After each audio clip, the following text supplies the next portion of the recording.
ఇంకొక మాట కూడా ముఖ్యమంత్రి గారికి నేను చెప్పేది, మీరు మీ కాంగ్రెస్ పార్టీ శాశ్వతంగా మరి ద్రోహులుగా చరిత్రలో మిగిలిపోతారు.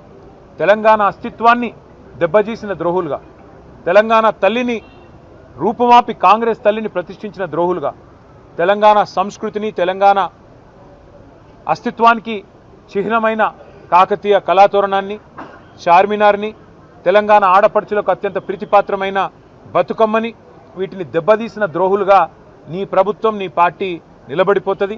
అదే కోవలో అదే వరుసలో సికింద్రాబాద్ అస్తిత్వాన్ని కూడా మీరు ఏదైతే దెబ్బతీసే ప్రయత్నం చేస్తున్నారో ఇది మీకు మంచిది కాదు.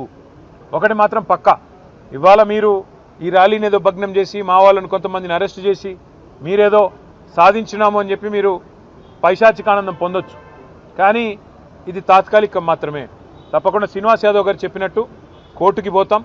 ప్రజాక్షేత్రంలో ప్రజల తరపున న్యాయబద్ధంగా నిరసన చెప్పే హక్కు మనకు రాజ్యాంగం ప్రసాదించిన హక్కు, డాక్టర్ బాబాసాహెబ్ అంబేద్కర్ మనకిచ్చిన హక్కు.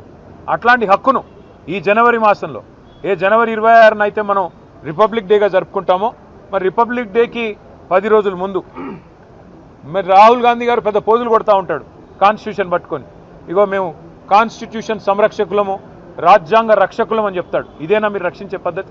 ఒక శాంతి ర్యాలీని భగ్నం చేసి ప్రజలకు నిరసన చెప్పే హక్కు లేకుండా చేసి ఎక్కడి వాళ్ళని అక్కడ అరెస్టు చేసి ఇదా మీరు చేసే రాజ్యాంగ రక్షణ నేను అడుగుతా ఉన్నా.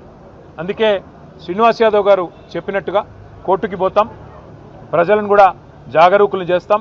జంట నగరాల అస్తిత్వాన్ని దెబ్బతీసే ప్రయత్నం చేస్తున్న ఈ తుగ్లక్ సర్కారుకు తప్పకుండా ప్రజాక్షేత్రంలోనే బుద్ధి చెప్తాము.